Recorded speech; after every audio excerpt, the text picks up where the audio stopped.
السلام علیکم ورحمۃ اللہ وبرکاتہ۔ الحمد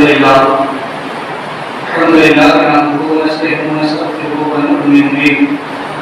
ونعوذ بالله من شرور انفسنا ومن سيئات اعمالنا، من يهده الله فلا مضل له ومن يضلل فلا هادي له، واشهد ان لا اله الا الله وحده لا شريك له واشهد ان سيدنا مولانا محمدا عبده ورسوله۔ فقد قال الله تبارك وتعالى في القرآن المجيد والقرآن الحكيم: أعوذ بالله من الشيطان الرجيم، بسم الله الرحمن الرحيم۔ وإذ قال موسى لقومه يا قوم إنكم ظلمتم أنفسكم باتخاذكم العجل فتوبوا إلى بارئكم فاقتلوا أنفسكم ذلكم خير لكم عند بارئكم فتاب عليكم إنه هو التواب الرحيم۔ صدق الله العظيم وبلغنا رسوله النبي الأمين الحكيم الكريم، لمن الشاهدين والشاكرين والحمد لله رب العالمين۔ بعد حکمت اور شرف کے ساتھ کے بعد بہت سوالے کے چڑھنے والے مصطفیٰ جان رحمت صلی اللہ علیہ وسلم کی ہماری آواز سے قبل ہمارا اپنے انتہائی محبت کے ساتھ محمد رضا کی جانب پر رسول اللہ انداز مدینہ کے تاجدار مدنی مفید موسیٰ جناب احمد مصطفیٰ محمد مصطفیٰ علیہ السلام صلی اللہ علیہ وسلم کی برکت کے سلام میں درود سلام پر سماوش کے بعد صلی اللہ سیدنا مولانا محمد علیہ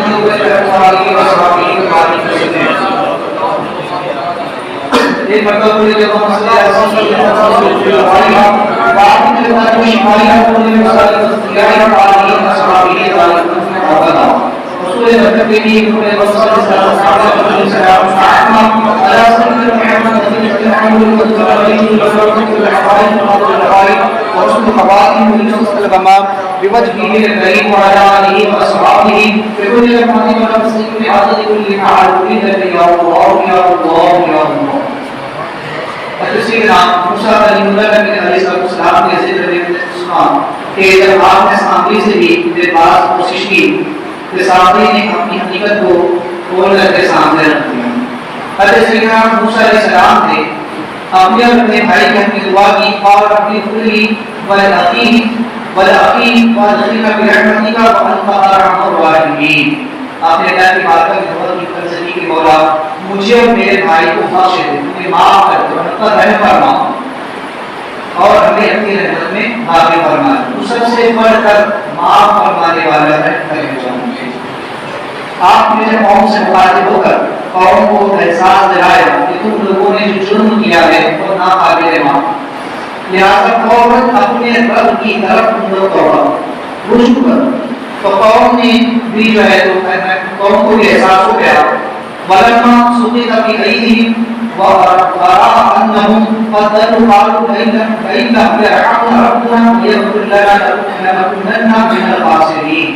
کہنے لگے اب بہت پچھتایا، انہیں اپنے اس عمل پر پچھتاوا ہوا کہ ہم نے موسیٰ علیہ السلام کی بات نہیں مانی اور بجرے کی پوجا کی، اس پر انہیں بہت پچھتاوا ہوا۔ اپنے ہاتھوں کو میری انگلیوں کو دانتوں سے دبائے، جیسا انسان جب کسی چیز پر ناطق ہو جاتا ہے اس طرح سے، اور کہنے لگے کہ اگر ہمارا رب ہم پر رحم نہ کرے اور ہمیں معاف نہ کرے، ہمیں نہ بخشے، تو ضرور ہم صاف اٹھانے والوں میں سے ہو جائیں گے۔ لہٰذا انہیں اپنی غلطی کا احساس ہوا، انہوں نے فوراً اللہ کی طرف رجوع کیا۔ موسیٰ علیہ السلام نے ان سے کہا کہ قال موسیٰ لقومه یا قوم انکم ظلمتم انفسکم باتخاذکم العجل فتوبوا الی بارئکم فاقتلوا انفسکم ذلکم خیر لکم عند بارئکم فتاب علیکم انہ هو التواب الرحیم۔ موسیٰ علیہ السلام نے کہا اپنے قوم سے کہ تم نے بچڑا بنا کر اپنے آپ پر ظلم، نہ میرا کچھ بگاڑا نہ میرے بھائی کا کچھ بگاڑ سکتے، نہ اللہ رب العالمین کا کچھ بگاڑ سکتے۔ تو انہوں نے اپنی جانوں پر ظلم کیا، اپنے آپ کو نقصان میں ڈالا شرک کر کے، اس لیے کہ شرک یہ سب سے بڑا گناہ ہے، جسے قرآن نے کہا کہ شرک لظلم عظیم، بے شک شرک سب سے بڑا ظلم۔ اللہ تعالیٰ ہر گناہ کو معاف فرما دے گا مگر شرک کو اللہ معاف نہیں فرمائے۔ اگر مشرک یا کافر بغیر توبہ کیے مر جائے تو اللہ اس کی بخشش نہیں فرمائے، اس کے علاوہ جتنے گناہ تھے اللہ تعالیٰ کی رحمت سے معاف فرمائے۔ تو لہٰذا کہا موسیٰ علیہ السلام نے کہ میری قوم تم نے بہت بڑا گناہ کیا، تم نے شرک اپنی جانوں پر ظلم کر لیا، لہذا اب تم اپنے پیدا کرنے والے رب کی طرف رجوع کرو، اپنے رب کی طرف رجوع کرو، توبہ کرو، اور یہ تمہارے ایک دوسرے کو قتل کرو، تو آپس میں ایک دوسرے کو قتل کرو، اس لیے کہ تمہارے پیدا کرنے والے اللہ تعالیٰ کی تصدیق یہ عمل بہتر ہے اور وہی بہت زیادہ معاف کرنے والا اور توبہ قبول فرمانے والا۔ موسیٰ علیہ السلام نے قوم کو دو باتیں بیان کہا کہ تم نے تو شرک کر لیا، میرے پیچھے بچڑے کو پوجا، تمہیں اتنی بھی عقل نہیں، اتنا بھی شعور نہیں، ایک جانور جس کو خود اپنی سمجھ نہیں ہوتی، جو ہماری باتوں کو سمجھ نہیں سکتا، لہٰذا تم نے اسے پوجا۔ چونکہ یہ سارے واقعے پہلے ہو چکے تھے کہ آپ نے اس بچڑے کو بھی جب اس بات کر کے اسے جلا اس کی رات میں پڑھا تھی، سامنے سے بات خوشی ہوگی، اور اخیر میں قوم سے آپ کو خاطر ہو کر کہا کہ وہ جو تم نے بچڑے کو پوجا اس کا انجام بھی دے دیا کہ جس طرح سے ہم نے اس بچڑے کو ذبح کیا، اسے جلایا اور اس کی رات پڑھا تھی، تم نے ایسے کو بنایا جو اپنی حفاظت نہیں کر سکتا، جو اپنے آپ کو نہیں بچا سکتا، وہ تمہیں کیا بچائے گا، تمہاری کیا مدد کرے گا؟ لہٰذا تم نے اپنے آپ پر بڑا ظلم کیا ہے، لہٰذا اب سب سے پہلے اپنے رب کی طرف پوچھنا، توبہ کرو سب سے پہلی چیز، اور اس کے بعد آپس میں ایک دوسرے کو قتل کرو، کیونکہ تمہاری توبہ اسی وقت مقبول ہوگی جب تم ان دو باتوں پر عمل کرو۔ توبہ تو کرنی ہے، ساتھ میں ایک دوسرے کو قتل بھی کرنا ہے، تب جا کر تمہاری توبہ اللہ کے نزدیک جو ہے تو قبول ہوگی اور اللہ تعالیٰ جب تمہیں معاف فرمائے۔ یہاں پر قتل کرنے سے کو قتل کرے دو روایتیں، ایک تو یہ کہ یا تو مجرمین آپس میں ایک دوسرے کو قتل کریں، یا وہ 12,000 بنی اسرائیل کہ جنہوں نے شرک نہیں کیا تھا ان سے کہا جا رہا ہے کہ تم ان مجرموں کو قتل کرو۔ لہٰذا موسیٰ علیہ السلام نے ان بنی اسرائیلیوں سے کہا کہ تمہارا قتل ہو جانا اور توبہ کر لینا زندہ رہنے سے زیادہ بہتر ہے، اس لیے کہ توبہ کی موت جرم کی زندگی سے کہیں زیادہ بہتر ہے۔ انسان اگر توبہ کر کے مر جائے یہ اس کے لیے بہت بہتر ہے، اگرچہ وہ زندہ رہے اور گناہ کرے، توبہ نہ کرے، توبہ کی توفیق نہ ملے، یہ اس کے لیے زیادہ جو ہے تو مشکل مرحلہ۔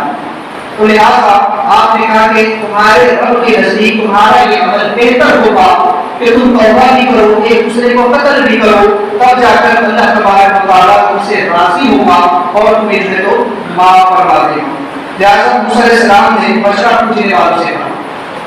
یہ ساری بات ان سے کی جائے گی، تو ان سے کہا کہ اب تم لوگ جو ہے میدان میں نکل گئے، ایک روایت میں کہ اپنے گھروں کے دروازے پر بیٹھ جاؤ اور اپنے زانوں کو اپنی پیٹھ یا اپنے پیٹ سے باندھ لو اور اپنی گردن اپنے زانوں پر یعنی اپنے گھٹنوں پر رکھ لو، اور پھر جب تمہیں قتل کیا جائے تو لہذا اس وقت اگر کسی نے سر اٹھا کر اپنے قاتل کو دیکھا بھی یا اس کے بال کو روکنے کی کوشش کی اپنے ہاتھ یا پیر یا کسی چیز سے، تو اس کی توبہ اللہ کو قبول نہیں فرمائے۔ اللہ اتنا سخت مرحلہ کا بنی اسرائیل کہ اگر تم نے نظر اگر قاتل کو بھی دیکھ لیا تب بھی تمہاری توبہ قبول نہیں، تمہیں اپنے سر کو اپنی نظر کو جھکائے رکھنا ہے یہاں تک کہ تمہیں قاتل قتل کر۔ اس کے بعد ان لوگوں کو کہا گیا کہ اب تم اس طریقے سے یا تو گھر کے گھر کے باہر یا ایک روایت میں سب کو میدان میں لایا گیا۔ اس کے بعد وہ 12,000 بنی اسرائیل جنہوں نے شرک نہیں کیا تھا ان سے کہا گیا کہ اب تم تلوار لے کر کے نکلو اور ان کی گردنیں اڑاؤ، ان کے سر قلم کرو۔ لہٰذا جب وہ لوگ تلوار لے کر کے آئے، موسیٰ علیہ السلام نے اونچے ٹیلے پر کھڑے ہو کر آپ نے کہا کہ اے مجھے اسرائیلیوں، لہذا اللہ سے ڈرو اور توبہ کرو اور آنے والی مصیبت پر صبر۔ تمہیں توبہ تو کرنی ہے اور ساتھ ہی اللہ سے ڈرو جو گناہ تم نے کیا،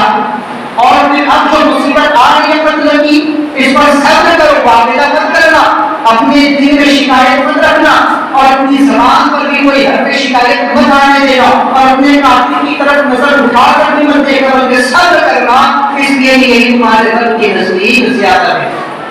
جب وہ 12,000 بنی اسرائیل تلوار لے کر کے آئے تو چونکہ ان کی دیر نہیں تھی، سب ایک ہی خاندان کے لوگ تھے، 12 قبیلے کے لوگ تھے، سب یعقوب علیہ السلام کی اولاد کے آپس میں سب رشتے دار تھے، اور وہ جنہیں قتل کرنے جا رہے تھے انہیں بھی گئے بلکہ انہیں کے بیٹے، باپ، بھائی، بھتیجے، بھانجے سب رشتے دار تھے، لہٰذا ان کے ہاتھ رک گئے قتل کرنے سے۔ موسیٰ علیہ السلام سے کہنے لگے کہ موسیٰ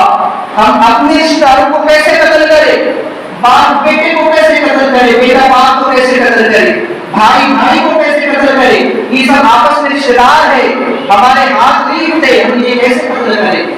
لہٰذا موسیٰ علیہ السلام نے اللہ کی بارگاہ میں دعا کی، ایک کالا بادل اس وقت بھیجا گیا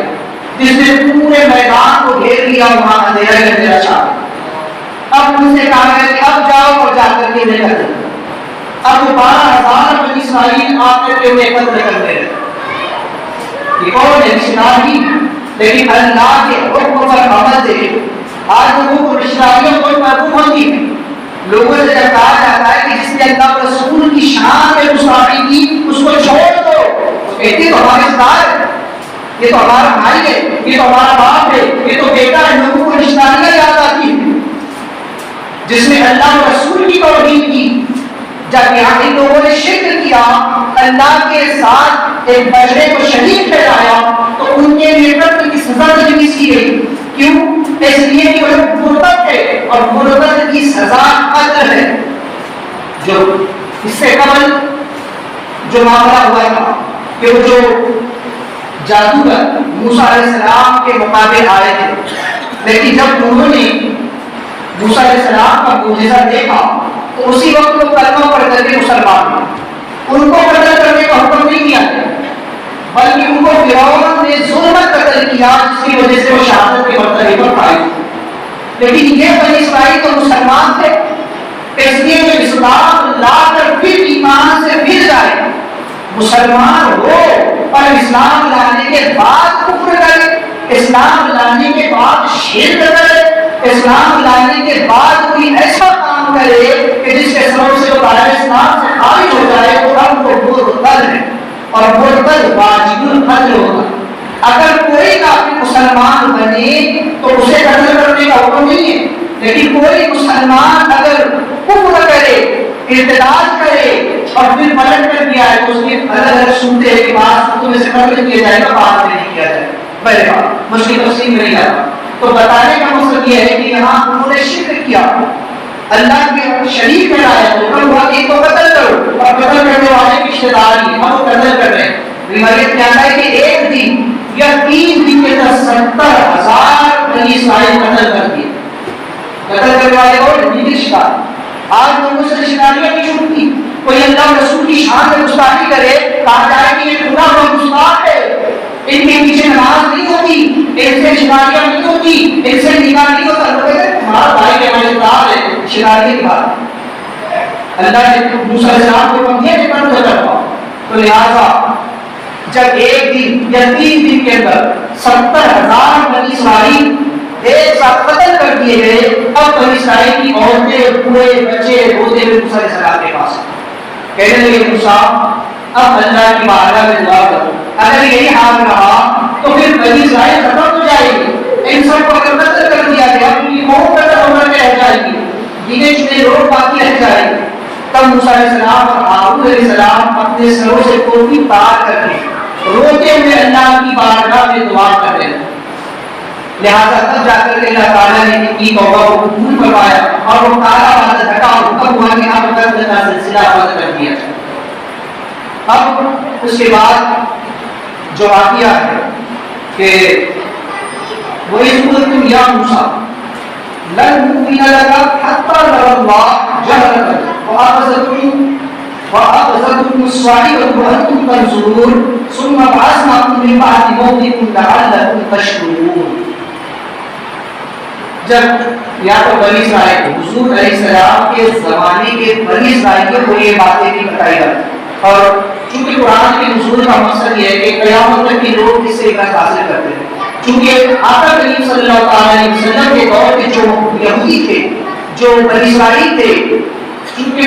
انہوں نے بہت سارے غلط برس کر رکھے، اس وقت ان لوگوں کو یاد دلایا جا رہا ہے اور انہیں بتایا جا رہا ہے کہ دیکھو تمہارے باپ دادا نے بھی اس وقت قتل کیا، انہوں نے رجوع کیا، ان سے غلطی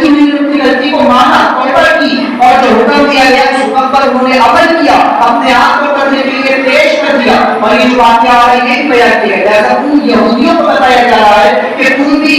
اس وقت نبی آپ کو سمجھ سمجھ تمہارے درمیان موجود ہے، تم توبہ کر لو اور یہ جس دین کی طرف تم کو بلا رہے ہیں اس کو قبول کر لو، لہٰذا اگر تم قبول کر لو گے تمہیں معاف کر دیا جائے گا، تمہاری توبہ قبول کر لی جائے گی۔ ورنہ یاد کرو وہ وقت کہ جب موسیٰ علیہ السلام سے تمہاری قوم نے کہا تھا، تمہاری قوم کے لوگوں نے کہا تھا کہ موسیٰ جب تک ہم کھلا کھلا رب کو نہ دیکھ لیں گے ہم تمہاری بات پر یقین نہ کریں گے۔ تو آسمان سے ایک آواز سخت، ایک آگ سخت آواز کے ساتھ آئی اور وہ سب کے سب ہلاک کر دیے، اور پھر موسیٰ علیہ السلام کی دعا سے وہ زندہ کیے گئے تاکہ تم شکر مانتے۔ لہٰذا ان یہودیوں کو بتایا جا رہا ہے، چونکہ اب یہاں اختلاف اور چونکہ دو مرتبہ یہ واقعہ ہوا، موسیٰ علیہ السلام 70 لوگوں کو اپنے ساتھ دو مرتبہ جو ہے وہ ایک کر گئے۔ پہلی مرتبہ جب آپ کو تورات شریف عطا ہونے والی اور اس وقت بھی آپ 70 لوگوں کو اپنے ساتھ جو ہے کوئی دور کر رہے، اس کے بعد دوسری مرتبہ اس وقت لے گئے جب بنی اسرائیل کے قتل کا معاملہ،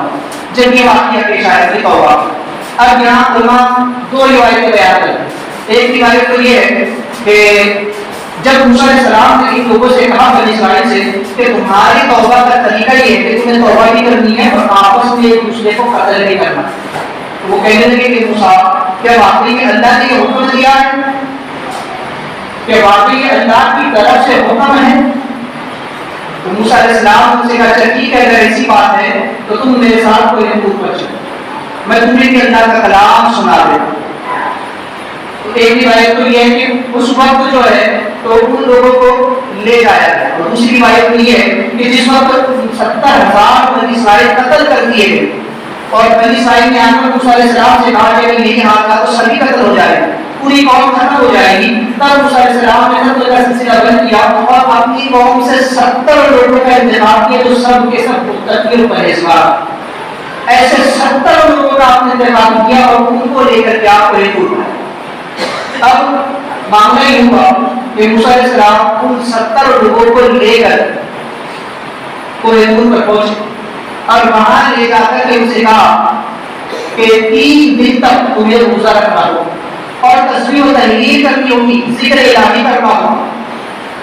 لہٰذا ان لوگوں نے 3 دن تک روزے رکھے، تسبیح و تحلیل کے در عبادت میں مشغول ہے۔ اس کے بعد موسیٰ علیہ السلام نے ان کو نیچے ٹھہرایا اور آپ پور کے اوپر جہاں پر اللہ سے کلام ہوا کرتا تھا واقعی مقدس واقعی ہوا وہاں تشریف لے اور وہاں جا کر آپ نے اللہ سے کلام کرنا۔ اس وقت ایک سفید بادل، ایک سفید نور کا سکون جو ہے ظاہر ہوا اور دیکھتے دیکھتے اس نے موسیٰ علیہ السلام کو اپنے اندر لے لیا اور اس وقت موسیٰ علیہ السلام کا اللہ تعالیٰ موسیٰ علیہ السلام سے ہم کلام ہوا۔ لہٰذا اس وقت بنی اسرائیل جو 70 لوگ وہ نیچے کھڑے ہوئے اور وہ اس کلام کو سن رہے اور دیکھ رہے تھے کہ وہ کلام سے موسیٰ علیہ السلام سے ہو رہا ہے، اس کے مخاطب تو ہے ہی نہیں، لہٰذا انہوں نے کہا کہ ہم سے بھی مخاطب ہو کر بھی کلام کیا جائے، لہٰذا تجلی ربانی کی طرف متوجہ ہوئی اور ان سے بھی ایک کلام ظاہر کر دیا۔ بھائی اس کے بعد موسیٰ علیہ السلام جب لوٹ کر کے آئے ان لوگوں کے پاس، ان سے کہا کہ تم نے رب کا کلام سن لیا؟ تو کہنے لگے ہاں ہم نے سنا تو صحیح، لیکن اس بات کی کیا گارنٹی ہے، اس کا کیا یقین ہم کر لے کہ واقعی وہ خدا ہی تھا جس سے تم ہم کلام ہو رہے تھے، کیونکہ ہم نے خدا کو تو نہیں دیکھا، ہم تو صرف آواز سن رہے تھے، ہم نے کلام کرنے والے کی آواز کو سنا، متکلم کو ہم نے نہیں دیکھا، بولنے والے کو ہم نے نہیں دیکھا، لہٰذا ہم اس وقت تک تمہارا یقین نہ کریں گے کہ تم نے خدا سے کلام کیا، یہ جو کلام ہم کو سنایا گیا وہ کلام خدا کا تھا، حتیٰ یہاں تک کہ ہم خدا کو اللہ کریں، اب اللہ کو اپنی آنکھوں سے نہ دیکھ لیں اس وقت تک ہم تمہارا یقین نہیں کریں۔ چونکہ ان کے ذہنوں میں ایک روایت یہ بات بیٹھی تھی کہ اللہ کے جسم و جسمانیات والا، چونکہ اب تک وہ جس ماحول میں رہے تھے وہاں انہوں نے جن بتوں کو دیکھا تھا ان کی الگ الگ مختلف شکلیں تھیں، تو وہ سمجھ بیٹھے تھے کہ خدا کی بھی کوئی شکل ہوگی، ہم اسے دیکھنا چاہتے ہیں وہ کیسا ہے، لہٰذا اسی وقت آسمان سے آگ آئی اور اس کے سخت قسم کی آواز تھی اور اسی وقت وہ سب کے سب لوگ ہلاک ہوئے۔ اب موسیٰ علیہ السلام سے ایک روایت کے مطابق ایک دن، ایک روایت کے مطابق 3 دن تک وہ لوگ بولنا پڑے ہیں۔ اس کے بعد موسیٰ علیہ السلام نے اللہ کی بارگاہ میں دعا کہ مولا اگر تم نے ان لوگوں کو نہ معاف کیا اور انہیں زندگی نہ دی تو میں بنی اسرائیل کو کیا جواب دوں؟ جب میں اکیلا لوٹ کر بنی اسرائیل کے پاس جاؤں گا تو لوگ مجھ سے نہ کہیں کہ 70,000 لوگوں کو تو میں نے یہاں قتل کروا دیا اور 70 لوگوں کو دور پر لے جا کر کس طرح قتل کر دیا. اب میرا گواہ کون ہوگا؟ بنی اسرائیل میرے متعلق کیا بیان کریں گے؟ میں ان کو کیا جواب دوں گا؟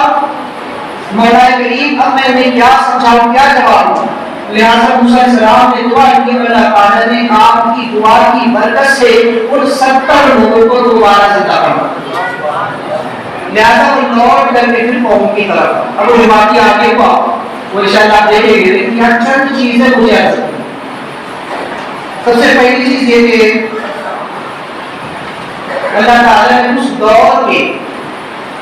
بنی اسرائیلیوں کو یہ ذہن دیا کہ محبوب انہیں سمجھاؤ اور انہیں بتاؤ کہ تمہارے باپ داداؤں نے بھی ایک جرم کیا. تمہارا حال تو یہ ہے بنی اسرائیلیوں کا کہ تم جرم پر جرم کرتے رہے، تم خطا پر خطا کرتے رہے، تم معجزات دیکھنے کے بعد بھی، تم وہ قوم ہو کے انعامات دیکھنے کے بعد بھی تم جرم کرتے رہے، اللہ رسول کے احکام کی نافرمانی کرتے رہے. انہیں یاد دلاؤ کہ ان کے باپ داداؤں پر ہم نے کیسا احسان کیا تھا. ہم نے ان کے لیے منہ سلوا اتارا، ہم نے ان کے یہاں بچوں کو کس طریقے سے قتل ہونے سے بچایا، ہم نے کس طریقے سے ان پر احسانات کیے اور کس طرح سے جو ہے. تو جب یہ واقعہ بھی ہوا کہ ان کی قوم کے 70 لوگ جنہوں نے جرم کیا، یہ ایسا جرم تھا کہ جس کی پاداش انہیں سخت سزا دی جانی چاہیے تھی، اس لیے کہ انہوں نے کہہ دیا کہ وہ خدا کو دیکھنا چاہتے. انہیں نبی کی زبان پر یقین نہیں تھا کہ موسیٰ کہہ رہے کہ میں اللہ سے کلام کر رہا ہوں. انہوں نے نبی پر بے اعتنائی کی، نبی کا یقین نہ کیا، نبی کی بات پر اعتماد نہ کیا. یہ ایسا سنگین جرم تھا کہ جس کے لیے انہیں سخت سزا دی جاتی. ہم نے انہیں قتل کر دیا لیکن اس کے باوجود بھی موسیٰ نے ان کے لیے دعا کی تو ہم نے کرم کیا. اس وقت بھی ہم نے رحم کیا اور موسیٰ کی دعا سے ہم نے ان کو دوبارہ زندہ کر دیا، انہیں ایک نئی زندگی دے دی. اے موجودہ دور کے بنی اسرائیلیوں، تمہیں اس سے سبق حاصل کرنا چاہیے کہ تمہارے باپ دادا بھی ایسی غلطیاں کرتے رہے لیکن ہم پھر بھی معاف کرتے رہے. اب بھی تمہارے لیے ایک موقع ہے کہ نبی آخر زمان تم نے تشریف فرما ہے، تم توبہ کر لو، رجوع کر لو. اب بھی اللہ تعالیٰ نے تمہیں معاف کرنا. تو لہٰذا اس دور کے بنی اسرائیل کو بھی ایک پیغام دیا گیا. یہاں پر چند چیزیں سمجھیں کہ انبیاء علیہ السلام کی بے ادبی کرنے سے عذاب آتا. اب یہ دیکھیں کوئی کون ہے متقی پرہیزگار لوگ تھے بنی اسرائیل جن کا انتخاب موسیٰ علیہ السلام نے کیا. اپنی قوم سے ایسے 70 لوگوں کو چنا جو قوم میں برگزیدہ تھے، بڑے عبادت گزار تھے، تہجد گزار تھے، عبادتیں کرنے والے تھے، تسبیح و تحلیل کرنے والے تھے. ایسے 70 لوگوں کو آپ دور پر لے گئے،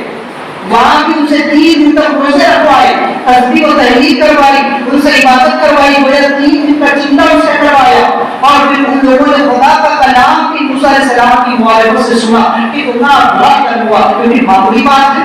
کیونکہ معمولی احسان ہے کہ انہوں نے موسیٰ علیہ السلام کے واسطے وسیلے سے خدا کا کلام سنا. لیکن جیسے ہی موسیٰ علیہ السلام پر بے اعتنائی کی، موسیٰ علیہ السلام کا اعتماد نہ کیا، یہ نبی کی گستاخی ہو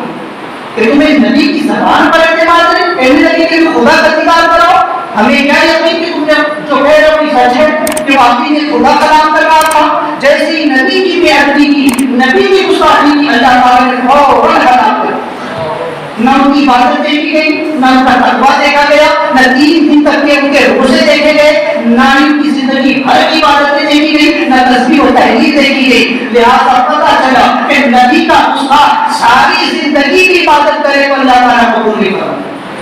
آج بھی اگر گستاخ ساری زندگی عبادت کرتے ہوئے ہم نماز پڑھتے، ہم تو نماز کی دعوت دیتے، ہم تو اس کو برا نہیں کہتے. 3 دن کے انہوں نے بھی چنتا کیا تھا، وہ ایک دور پر چنتا کیا موسیٰ علیہ السلام کے ساتھ میں. لیکن جب نبی کی گستاخی کی تو یہاں تم یہاں 40 دن کے چلے کر لو، 4 سال کے چلے کر لو، ساری زندگی چیزوں میں گزار دو. لیکن اگر اللہ کے رسول کی شان میں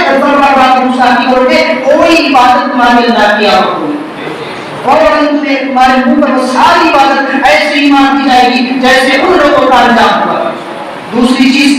کہ کہ رب تعالیٰ ہم کو انبیاء علیہ السلام کی عزت کتنی محبت.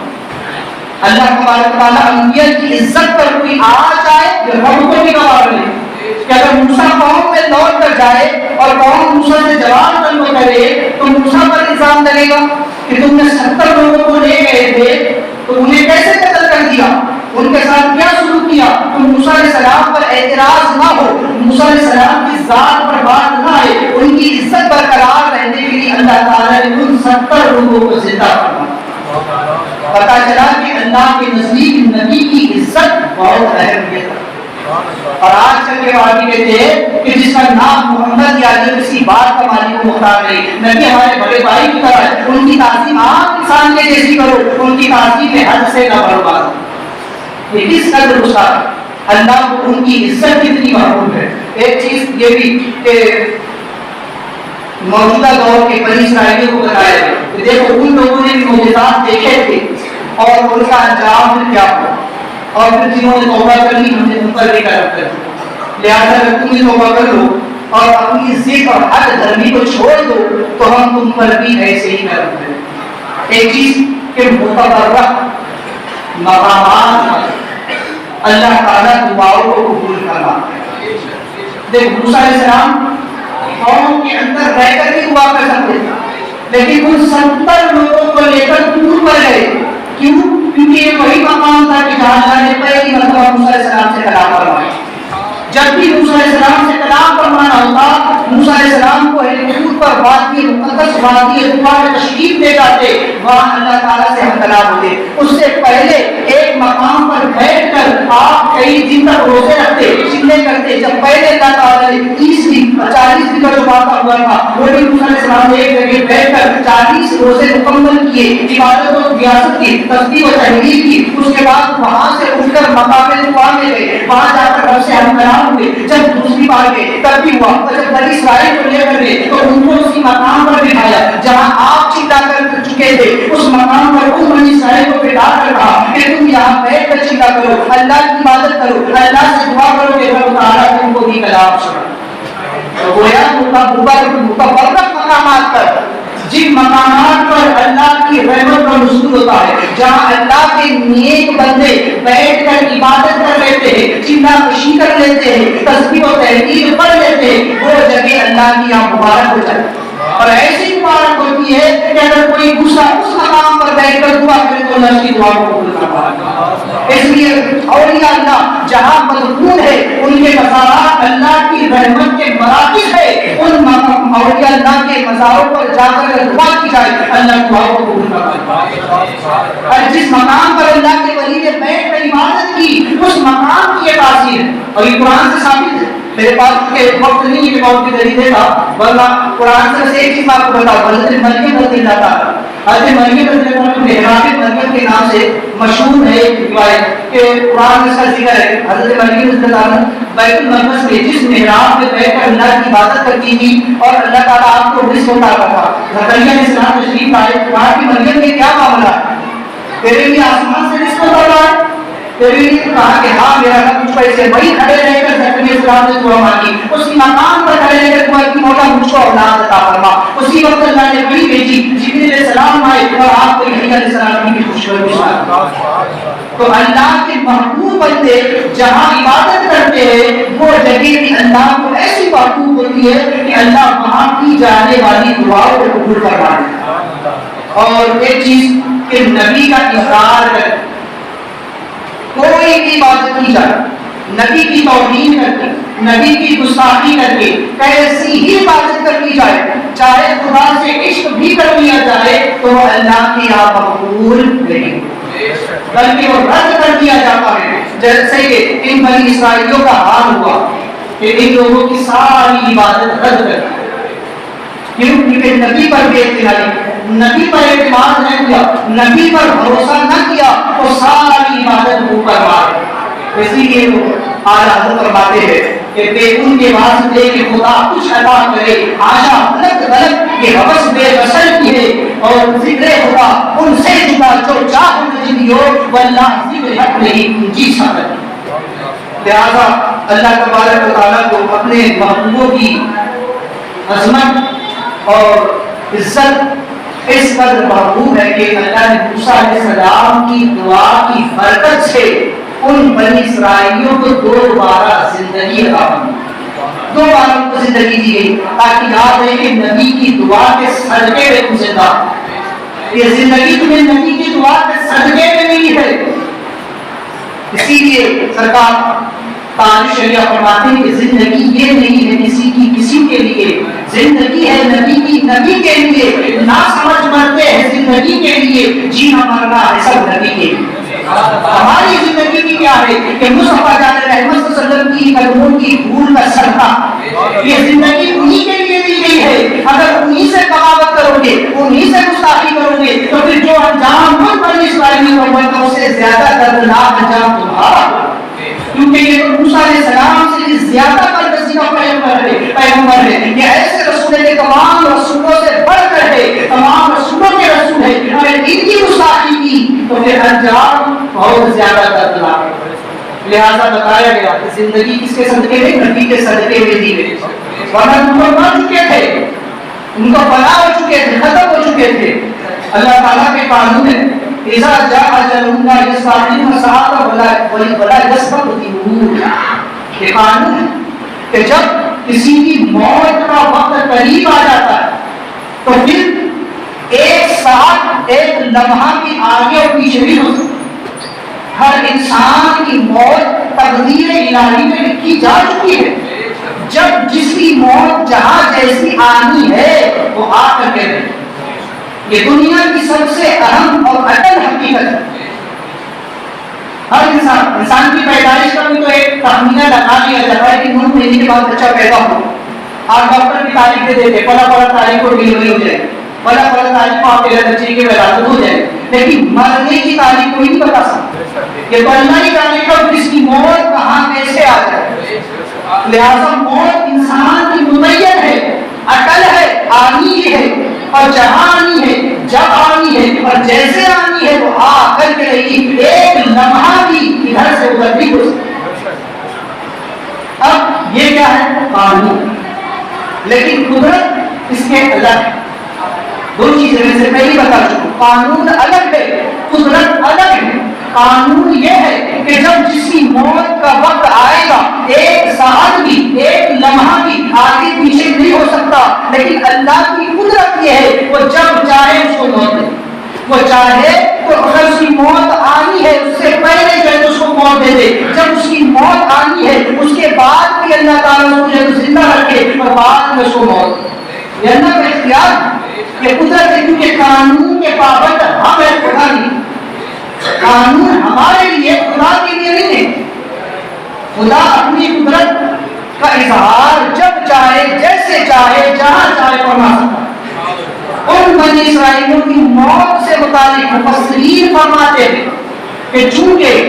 بعض علماء فرماتے ہیں کہ ان کی موت کا وقت آ گیا تھا، اس لیے جو ہے تو انہیں فنا کر دیا گیا تھا، موت دے دی گئی، لیکن موسیٰ علیہ السلام کی دعا کی برکت سے اللہ نے پھر نئی زندگی عطا فرمائی۔ اور بعض علماء فرماتے ہیں کہ ان کی موت کا وقت نہیں آیا تھا، ابھی ان کو موت آنا باقی تھی، وقت آگے تھا، لیکن انہوں نے موسیٰ علیہ السلام کی شان میں گستاخی کی، انہوں نے آپ پر بے اعتنائی کی، آپ کا یقین نہ کیا تو اللہ نے اسی وقت ان کو موت دی۔ اب دیکھیں نبی کی عظمت، یا خدا کی قدرت بھی دیکھے، اس کا قانون بھی دیکھے، اور نبی کی عزت اور عظمت بھی دیکھے۔ قانون یہ ہے کہ موت اٹل ہے، لکھی جا چکی ہے، ایک ساتھ بھی آگے پیچھے نہیں ہو سکتی۔ قدرت یہ ہے اللہ جب چاہے، چاہے تو وقت سے پہلے مار دے، چاہے تو وقت گزرنے کے بعد بھی زندہ رکھے۔ لیکن نبی وہ ہے کہ اگر زندگی باقی بھی ہے اور اگر نبی کی گستاخی کر دی تو اللہ تعالیٰ چاہے تو اس وقت بھی موت دے، اور اگر نبی کی دعا مل گئی تو اگر زندگی ختم بھی ہو چکی تو اللہ زندگی کو اور آگے بڑھا۔ اور اس پر دلیلیں بھی بہت ساری موجود ہے۔ حضرت موسیٰ علیہ السلام کی طریقے کہ ان بنی اسرائیلیوں کو موسیٰ علیہ السلام کی دعا کی برکت سے اللہ تعالیٰ نے زندہ فرمایا۔ حضرت آدم علیہ السلام نے اپنی زندگی سے 40 سال داؤد علیہ السلام کو عطا فرمایا۔ حضرت عیسیٰ علیہ السلام مردوں کو زندہ فرما دیا کرتے تھے، وہ مردہ جو مر چکا ہے بلکہ جس کی ہڈیاں بھی موسیدہ ہو چکی ہے اس کی قبر پر جا کر آپ فرماتے کن باذن اللہ، کن اللہ کے حکم سے کھڑا ہو تو مردہ زندہ ہو جاتا ہے۔ سرکار کو سے پاک رضی اللہ تعالیٰ عنہ نے وہ قدرت عطا فرمائی کہ آپ کی مردوں کو زندہ فرما دیا کرتے تھے، بلکہ وہ تاثیر عطا فرمائی کہ اگر آپ قبر پر اپنی ٹھوکر مارتے، پیر مار کے فرماتے کن باذن اللہ، خود اور کھڑا ہوتا میرے کیونکہ وہ سے پاک کا حکم خدا پر اللہ اپنے بندوں پہ جس پہ چاہتا ہے ایک خاص کرم بھی فرماتا ہے۔ تو وہ اور پھر ایک چیز یہ بھی ہے روایتوں میں کہ موت انسان کی اٹل ہے۔ موت آپ کے دیکھ دو چیز یہاں سمجھ لیجیے، موت ایسی چیز ہے کہ جو برحق وہ آ کر نہیں، لیکن اس کا وقت یہ بھی اٹل ہے، لیکن موت میں یہ نہیں ہو سکتا کہ کوئی ایسا کہ جس کو موت ہی نہ آئے،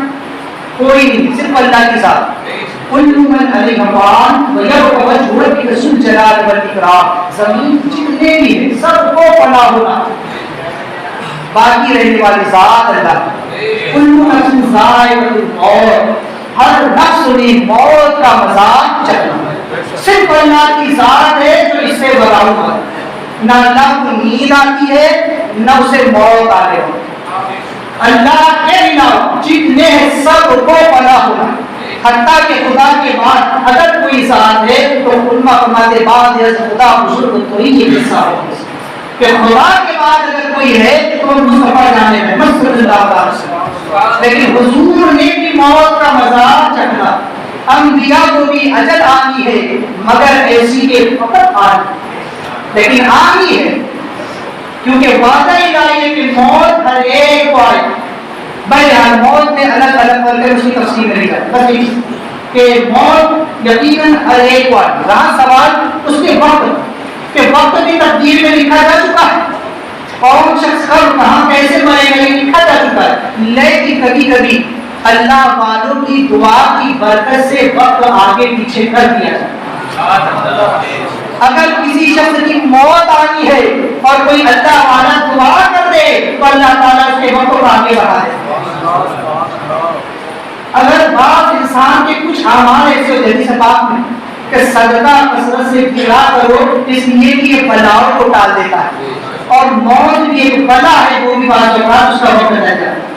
اگر کسی کی موت آنے کی بندہ کو کثرت سے صدقہ کرتا ہے تو اللہ تعالیٰ کو صحیح بندے محبوب ہے، اللہ چاہتا ہے تو میرے بندوں کی مدد کرتا ہے میری زندگی میں اور بڑھا۔ تو انسان کے بعض اعمال ایسے ہوتے ہیں کہ جو خود اس کی عمر کو بڑھا دیتے، بعض نیک اعمال بھی انسان کی عمر کو بڑھا دیا کرتے ہیں۔ یہ چیز اصل یہ کہ اللہ تعالیٰ اپنے محبوب بندوں کی صدقے بھی جو ہے تو لوگوں کی عمریں بھی بڑھا دیتا ہے۔ آخری چیز توبہ سب سے ہے، آج اسی سے ہم کافی ہو چکے ہیں۔ توبہ انسان کو موت سے پہلے ڈر لینی چاہیے، اور یا موت پر کوئی بھروسہ نہیں کہ موت کب آنی ہے، اس لیے انسان کو ہر وقت توبہ کرنا چاہیے۔ بنی اسرائیل نے جب جرم کیا تو موسیٰ علیہ السلام نے کہا کہ اب جو ہے تمہیں توبہ کرنی، لہذا بنی اسرائیل پر توبہ کرنا بہت دشوار، بہت کٹھن اور مشکل مرحلہ تھا، کیونکہ ان کی توبہ بڑی آسان نہ تھی، اتنی سخت سزا تھی کہ اپنے آپ کو قتل بھی کرنا ہوگا تب جا کر توبہ قبول ہو۔ یا تو ہمارا حال ہی ہے کہ مسجد میں آئے کار پہ کھاتا مار لیے ہوئی تو پھر کوئی نہیں ہوئی گناہ، لیکن بنی اسرائیل کو بچنے کا چانس نہیں تھا۔ توبہ کے بعد سیدھا قتل، اب دوبارہ گناہ کا سوال بھی نہیں۔ تو غرض ہے بنی اسرائیل کی یہ توبہ کرنا بہت مشکل تھا، لیکن اللہ نے کرم فرمایا اس امت پر حضور کے صدقے میں اس امت سے وہ مسائل اٹھا لیے جو بنی اسرائیل پر کیا انعام تھے اسے سمجھیں کہ ان کا ناپاک وضو ان کو کاٹ دینا پڑتا تھا۔ اللہ جس وضو سے انہوں نے گناہ کیا وہ وضو ناپاک ہو گیا تو اسے کاٹ دینا پڑتا تھا۔ ہاتھ سے بھی گناہ کیا تو ہاتھ بھی کاٹ، آنکھ سے گناہ کیا حرام کو دیکھا تو آنکھ بھی باہر نکال، زبان سے گناہ کیا غیبت کی جھوٹ بولا تو زبان بھی کاٹ دی جائے، پیر سے گناہ کیا تو پیر کاٹ دیا جائے۔ تو فرض کے جس عضو سے گناہ کیا جاتا تھا وہ عضو بھی ان کا کاٹ دیا جاتا، ایسی سخت ان کے لیے سزا۔ دوسری یہ کہ نماز جو ہے ان کو مسجد ہی میں ادا کرنی پڑتی، مسجد کے علاوہ کی نماز نہیں ہو سکتی، لیکن اللہ نے حضور پر کرم کیا اور ساری زمین حضور کے لیے مسجد بنا، حضور کا امتی جہاں چاہے نماز پڑھ لے، نماز کو قبول کرتا۔ تیسری چیز یہ کہ ان کی طہارت سوائے پانی کے لیے ہو سکتی، اللہ نے اس امت پر کرم کیا، مٹی کو پاک کر دیا کہ اگر پانی نہ ہو تو تیمم سے وضو کر لو، نماز پڑھو۔ چوتھی چیز ان کے لیے تھی کہ ان کا روزہ دار اگر رات کو سو جاتا تو پھر وہ کوئی چیز کھا پی نہیں سکتا، اگر ایک مرتبہ سو گیا تو اب اٹھا بھی تو اسے کھانے کی اجازت نہیں ہے، یا تو ہمارے لیے کہنے کی نیند سے اٹھ کر اس کے سحری کر لو، سحری کرنے پر بھی ثواب مل جاتا ہے۔ یہاں پر یہ تھا کہ ان پر گناہ کرنے کی وجہ سے حلال چیزیں حرام کر دی جاتی، اگر کوئی چیز ان کے لیے حلال کی تھی گناہ کر لیا تو وہ چیز ان کے لیے حرام کر دیا، اب نہیں کھا۔ اور یہ کہ ان پر مال کا چوتھائی حصہ زکات میں دینا فرض تھا، ہم پر کتنا ہے 2.5%، ان پر کتنا تھا چوتھائی حصہ، مثال کے طور پر 1 روپیے کا جو ان کو دینا پڑتا تھا چوتھا حصہ، یعنی چوتھا حصہ ان کو دینا، لیکن ہمارے لیے اللہ کی طرف پر بات، اور ہم پر کتنا صرف 2.5%، یعنی کہ صرف اگر آپ دیکھیں جیسے 1000 روپیے تو 1000 روپیے کے اگر کبھی 4 برابر کے حصے گئے تو کتنے 250 روپیے آتے ہیں، تو ان کے لیے 250، لیکن ہم پر کتنا آتا ہے 25 روپیہ آتا ہے، ہمارے لیے اللہ نے کتنا کر دیا 2.5%، صرف جو ہے تو اتنا کہ ہمیں 1000 روپیے میں 25 روپیے زکات کے ادا کریں، جبکہ انہیں 250 روپیے دی، ان پر چوتھا حصہ فرض ہوا تھا۔ اور یہ سب سے بڑی چیز کہ گناہ سے وہ رات کو کر لیتے تو صبح ان کے دروازے پر ان کا گناہ لکھ دیا جاتا کہ فلاں شخص نے یہ گناہ کیا، اور اس طرح وہ پوری قوم کے سامنے ذلیل و رسوا ہے۔ اللہ نے ایسا کرم فرمایا کہ ہمارے عیبوں پر پردہ ڈالا، ہمارے گناہوں کو چھپا رکھا ہے، حضور کے صدقے میں یہ کرم کیا کہ یہ سارے اللہ تعالیٰ نے معاملات ہم پر سے اٹھا لیے، لیکن اس کے باوجود بھی ہمارا حال یہ ہے کہ ہم توبہ نہیں کرتے، ہمیں توبہ کرنے کے ہم توبہ کرنے کے لیے اللہ کی بارگاہ میں حاضر نہیں ہوتے کہ مولا سے گناہ ہو۔ بنی اسرائیل کے لیے ایسی سخت سزا کہ توبہ ان کے لیے توبہ تو کرنا ہی ہے، ساتھ میں وہ وضو کاٹ دینا ہے، اور شرک کر لیا تو گردن کاٹ دے گی، لیکن یہاں اللہ نے کیسا کرم فرمایا وَلَوْ أَنَّهُمْ إِذْ ظَلَمُوا أَنفُسَهُمْ جَاءُوا فَاسْتَغْفَرُوا اللَّهَ وَاسْتَغْفَرَ لَهُمُ الرَّسُولُ لَوَجَدُوا اللَّهَ تَوَّابًا رَحِيمًا۔ اے لوگوں جب اپنی گناہوں پر ظلم کر لو تو میرے نبی کی بارگاہ میں آ جاؤ اور پھر اللہ سے اپنے گناہوں کی معافی چاہو، اور نبی ان کی شفاعت کر دے تو خدا کو بخشنے والا اعتبار۔ گویا لوگوں کہیں بھی رہو دنیا کے کونوں میں، دنیا کے کسی خطے میں رہو، میرے محبوب کا وسیلہ لگا کر تم دعا کر لو کیسا ہی گناہ کیے وہ تمہارے گناہ کو معاف کرو، یہ کرو اللہ نے فرمایا۔ لیکن اس کے باوجود بھی ہم توبہ نہیں کرتے، یاد رکھو موت کا کوئی وقت نہیں۔ موسیٰ علیہ السلام نے قوم سے کہا کہ میری قوم تم نے ظلم کیا، شرک کیا، اب تمہاری سزا یہ ہے کہ توبہ بھی کرو اور اپنے آپ کو قتل بھی کرو۔ یہی کام ایک شیخ کا ہوتا ہے، یہ ایک کامل کا ہوتا ہے کہ مرید سے کہتا ہے تم نے ظلم کر دیا اپنی جان پر، تم نے جو گناہ کیے ان کی توبہ بھی کر، اور جن اعضاء سے گناہ کیا اب اس کو مشقت میں ملا، اب ایسی عبادت کر، ایسی ریاضت کر کہ اپنے اعضاء کو ایک طرح سے مجاہدات میں ڈوب دلا کر، اور یہ کرام کی زندگی کو دیکھو، میں نے سے پہلے بھی کہا کہ ایک پیر پر کھڑے ہو کر کے جائے تو ساری رات جو ہے وہ کبھی قیام میں کھڑے رہے، کبھی رکوع میں رات گزارتے، کبھی سجدے میں گزارتے، کبھی ایک پیر پر کھڑے ہو کر کے جو ہے تو وہ پورا قرآن پاک ختم کر لیا۔ یہ تو اولیاء اللہ کے حالات جنہوں نے گناہ جن پر اللہ نے گناہوں سے محفوظ رکھا۔ سرکار کو پاک میں فرماتے ہیں 40 سال تک یہاں کی جنگلوں میں بھٹکتا تھا، صرف گیلے پڑے پتے اٹھا کر کھا لیا کرتا تھا۔ یہ غوث پاک جن کو اللہ نے گناہوں سے محفوظ رکھا ہے، یہ ان لوگوں کی عبادتوں کا حال ہے، اور ہم تو رات دن گناہ کرتے ہیں، اس کے باوجود بھی ہمیں یہ توفیق نہیں ہوتی کہ چلو ایک رات تو ذرا کھڑے ہو کر اللہ کی بارگاہ میں گزار۔ شب قدر آتی ہے، شب برات آتی ہے، شب معراج آتی ہے تو کہتے بڑی رات آ گئی، نمازوں کی رات آ گئی، لیکن وہ رات بھی اللہ نہیں میں گزر جائے۔ ادھر نماز پڑھی 2-4 رکعت پڑھے اور سیدھا بات نکلے کہ چاروں دن وہی حال ہے،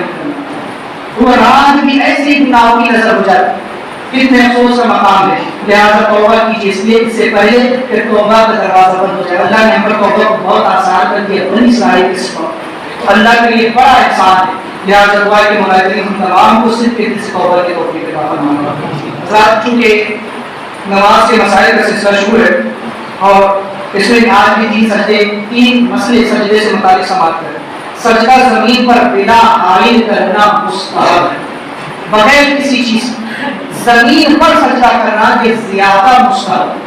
اگر کوئی چیز چٹائی یا رومال یا مصلی وغیرہ پر سجدہ کرے تو کوئی حرج نہیں، نماز اس کی جو ہے تو ہو جائے گی. دوسرا یہ کہ اگر کسی عضو کے سبب پیشانی زمین پر نہیں لگا سکتا، کسی کو پیشانی میں کوئی ایسا زخم ہے کہ اس کے سبب سے وہ پوری پیشانی زمین پر دیکھ نہیں سکتا، تو وہ ناک پر سجدہ کرے، یعنی صرف وہ ناک کو زمین سے لگائے. اور ایسا نہیں کہ صرف اس کو زمین سے مس کر دے، بلکہ ناک کو مکمل زمین پر ایسا جمائے کہ وہ درد ہو جائے، بھلے سر پیشانی کو نہ دبائے اگر اس پہ کوئی اتریشن ہے. اور تیسرا یہ کہ اگر کبھی ازدحام یا پھر کی وجہ سے ایک دوسرے کی کسی نے 2 کی بجائے 3 سجدے کر دی، نماز بھولے سے کسی نے 2 سجدوں کی جگہ 3 سجدے کر دی، تو اس پر سجدے 100 واجب، کیونکہ ایک رکعت میں 2 ہی سجدے واجب، 2 ہی سجدے فرض ہے. اگر 3 سجدے کر دیا تو یہ ترک واجب ہوا، سجدے 100 سے اس کی نماز ہو جائے. ان مسائل کو ذہن میں رکھیں اور ان نماز کی اصلاح کوشش کریں. توبہ کرتا ہوں، استغفر اللہ ربی من کل ذنب و اتوب الیہ، لا الہ الا اللہ.